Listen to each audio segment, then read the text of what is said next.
Biz shu paytgacha plastik idish va plyonkalarni organizm uchun faqatgina zararli deb bilardik. Ammo ular orasida zarar yo'qlari ham bo'larkan. To'g'rirog'i, o'zbekistonlik olimlar bugun aynan shunday zararsiz plyonkalar haqida bosh qotiryaptilar.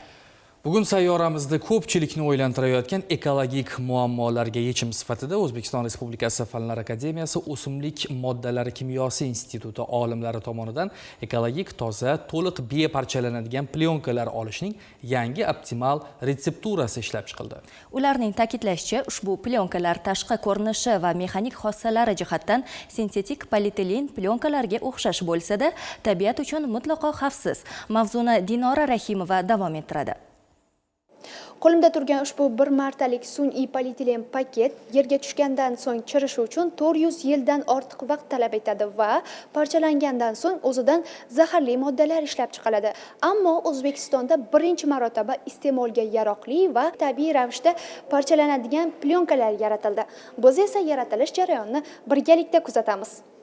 Mazkur ishlanma plastik chiqindilar bilan bog'liq ekologik muammolarni kamaytirishda muhim ilmiy-amaliy yechim hisoblanadi. Mahalliy o'simliklar xomashyosi asosida ishlab chiqilgani, atrof muhit va inson salomatligi uchun xavfsizligi ushbu ishlanmaning dolzarbligini yanada oshiradi. Shu bilan birga bu yangilik yashil iqtisodiyot va barqaror kelajak sari tashlangan muhim qadamlardan biri bo'ldi.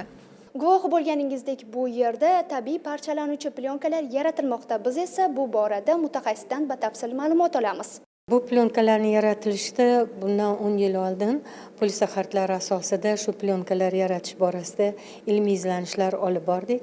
Mana bu ilmiy izlanishlarni olib borishga sababimiz polisaxaridlar o'zi suvda yaxshi eriydigan, zaharsiz, odam organizmida allergiya chaqirmaydigan polimer hisoblanadi va eriganda qovushqoq modda eritma hosil qiladi. Biz yaratayotgan plyonkalar tabiiy parchalanadi. Tabiiy parchalanishi nimadan iborat? Bu birinchi havo, quyosh ta'sirida va tuproqqa tushgandan keyin o'sha yerdagi mikroorganizmlar ta'sirida, hasharotlar ta'sirida o'zi parchalanib ketadi. Parchalanish natijasida u o'sha tuproqning mahsuldorligini oshiradi.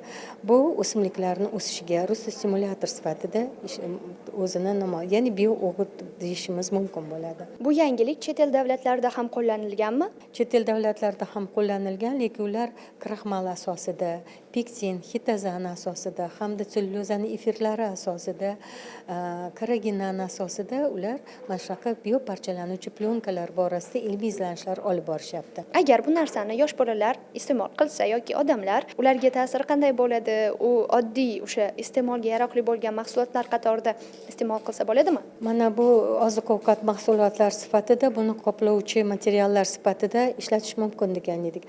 Albatta, hali bu sinovlardan o'tkaziladi, lekin yuqorida aytganimdek, polisaxaridlar o'zi zaharsiz. Shuning uchun iste'mol qilsa bo'ladigan va uni mana konfetlarda, go'sht mahsulotlarida o'ram qoplovchi o'ram sifatida ishlatishimiz mumkin.